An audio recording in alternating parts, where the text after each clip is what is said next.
All right, let's look at that poem again. Windy Nights by Rodney Bennett.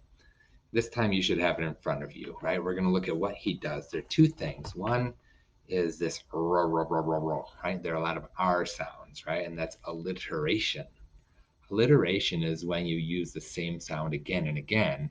And sometimes you do it for effect. You do it to try to make it sound like what you're describing, if that makes sense. Uh, it also it's just kind of a powerful technique because it really draws your attention. Like, whoa, listen to that!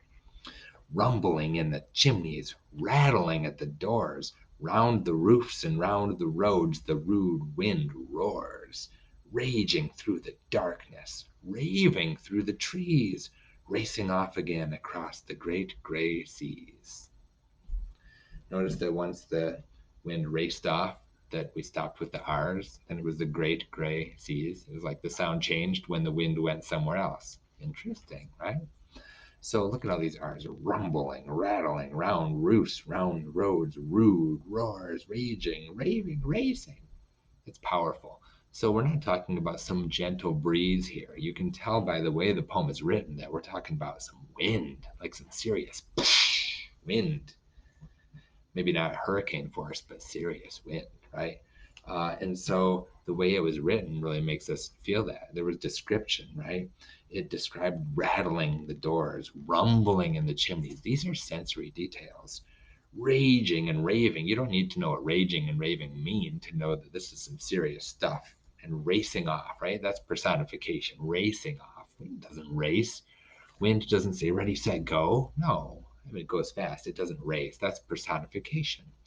So this author used alliteration, which was really cool. All these R sounds, like the Big Bob's baseball bakery banana bus, right? That's a lot of B's. It doesn't make any sense though. But this author also used a little personification and some sensory details. So he really used everything we've talked about so far. Is there any rhyme? There's a little. Trees and seas. There's not much, not a lot of rhyme. He didn't rely on rhyming, but he used a little of everything we've talked about.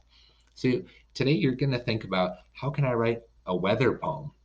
This is about windy nights. What weather would you want to write about? Rainbows, sunshine, snow, blizzards, hailstorms?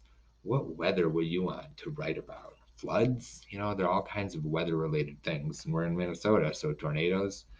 And use some of these other things. Use some alliteration, mess around with it. Try out some more personification. What does the weather do that's like a person? Try some rhymes or don't try some rhymes. Add some sensory details if you can, because those always make it more interesting. So, write about weather and try this tricky alliteration. I didn't have another T. All right, have fun. We'll see you next time.